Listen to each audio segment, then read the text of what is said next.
नजर सब पर। नमस्कार, मैं हूं दीप्ति शर्मा और आप सभी का स्वागत करती हूं थर्ड आई न्यूज नेटवर्क में। आपका अपना फेवरेट चैनल चंद ही मिनटों में दिखाता है आपको टॉप 10 खबरें, न केवल देश की बल्कि विदेश की भी। तो आइए बिना देर किए सीधे रुख करते हैं अभी तक की 10 बड़ी खबरों पर।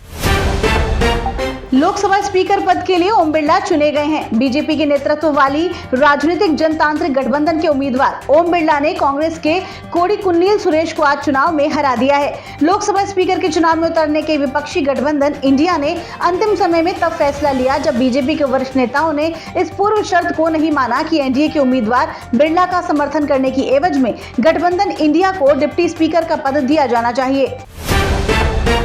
राहुल गांधी लोकसभा में नेता प्रतिपक्ष बन गए हैं। 20 साल के पॉलिटिकल करियर में पहली बार राहुल गांधी ये जिम्मेदारी संभालने जा रहे हैं। इंडिया गठबंधन के सभी घटक दलों से विचार विमर्श करने के बाद राहुल गांधी को नेता प्रतिपक्ष बनाया गया है।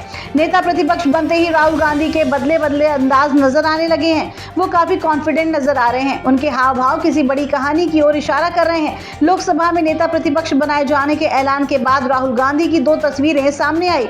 दोनों तस्वीरों में राहुल गांधी एक अलग ही रंग में दिख रहे हैं। उनके चेहरे पर नेता प्रतिपक्ष बनाए जाने की खुशी और चमक साफ देखी जा सकती है।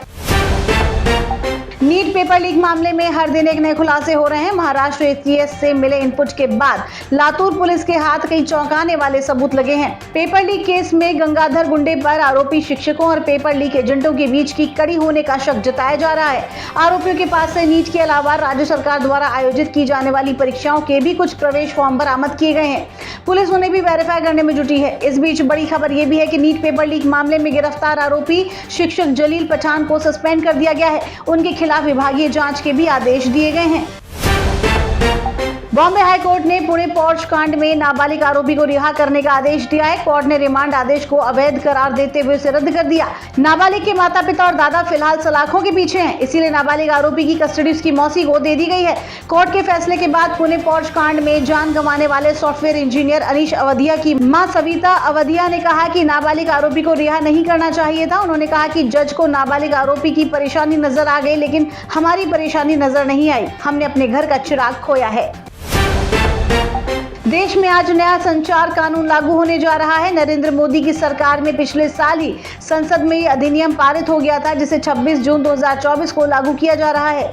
नए कानून के तहत लोगों को अपने नाम पर अधिकतम 9 सिम कार्ड पंजीकृत कराने की अनुमति है। हालांकि जम्मू कश्मीर या पूर्वोत्तर में रहने वाले लोग अधिकतम 6 सिम कार्ड ही रख सकते हैं। अधिकतम सीमा से अधिक का उल्लंघन करने वाले व्यक्ति को पहली बार उल्लंघन के लिए 50,000 रुपए और उसके बाद उल्लंघन के लिए 2 लाख रुपए का जुर्माना भरना होगा।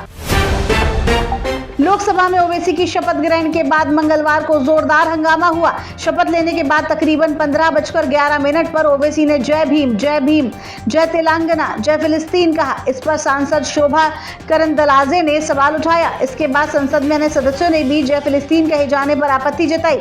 विवाद बढ़ता देख पीठ पर बैठे राधा मोहन सिंह ने इसे रिकॉर्ड से निकालने का आदेश दिया। इसके बाद ही सदस्य शांत हुए। उत्तर प्रदेश की रामनगरी अयोध्या में विश्व स्तरीय भारतीय मंदिर संग्रहालय के निर्माण के प्रस्ताव को उत्तर प्रदेश की योगी सरकार ने मंगलवार को हरी झंडी दे दी। यूपी सरकार ने अयोध्या में राम मंदिर संग्रहालय के विकास में तेजी लाने के निर्देश जारी किए हैं। मुख्यमंत्री योगी आदित्यनाथ के निर्देश के बाद सरयू नदी के किनारे लगभग 50 एकड़ में फैले मंदिर संग्रहालय के लिए उपयुक्त भूमि खोजने के प्रयास तेज कर दिए गए हैं। इसके लिए पर्यटन विभाग 90 साल के लिए पट्टे पर जमीन देगा। टीम इंडिया के विकेटकीपर बल्लेबाज संजू सैमसन को बीसीसीआई की मैनेजमेंट ने टी20 वर्ल्ड कप 2024 की टीम में बतौर विकेटकीपर शामिल किया है, लेकिन अभी तक संजू सैमसन को प्लेइंग 11 में शामिल होने का मौका नहीं मिला है। अगर ऋषभ पंत इंग्लैंड के खिलाफ खेले जाने वाले टी20 वर्ल्ड कप सेमीफाइनल मुकाबले में भारतीय टीम की प्लेइंग 11 का हिस्सा नहीं हो पाते हैं, तो फिर उनकी जगह पर मैनेजमेंट युवा विकेटकीपर बल्लेबाज संजू सैमसन को मौका देने के बारे में विचार कर सकती है। टीम इंडिया और इंग्लैंड के बीच सेमीफाइनल मुकाबले 27 जून के दिन गायन के मैदान में खेला जाएगा। इस मुकाबले में जिस भी टीम को जीत मिलेगी वो टीम सीधे ही फाइनल के लिए प्रवेश कर जाएगी। भीषण गर्मी और लू का दौर अब खत्म होने को है। दिल्ली, यूपी समेत उत्तर भारत के कई राज्यों में मानसून सक्रिय होने लगा है। मौसम विभाग ने राष्ट्रीय राजधानी दिल्ली में 1 जुलाई तक भारी बारिश की आशंका जताई है। देश की राजधानी दिल्ली में 29 और 30 जून को मानसून की एंट्री होने वाली है। मानसून ने अपनी रफ्तार तेज करते हुए मंगलवार को गुजरात, मध्य प्रदेश, साउथ ईस्ट राजस्थान और वेस्ट उत्तर प्रदेश के कुछ हिस्सों तक पहुंचाया है। मौसम विभाग ने बताया कि 29 जून से 1 जुलाई तक राजधानी में मध्यम बारिश हो सकती है। इंडिया का सबसे ज्यादा पसंद किया जाने वाला शो शार्क टैंक इंडिया अपने सीजन 4 के साथ सोनी लिव पर वापस लौट रहा है।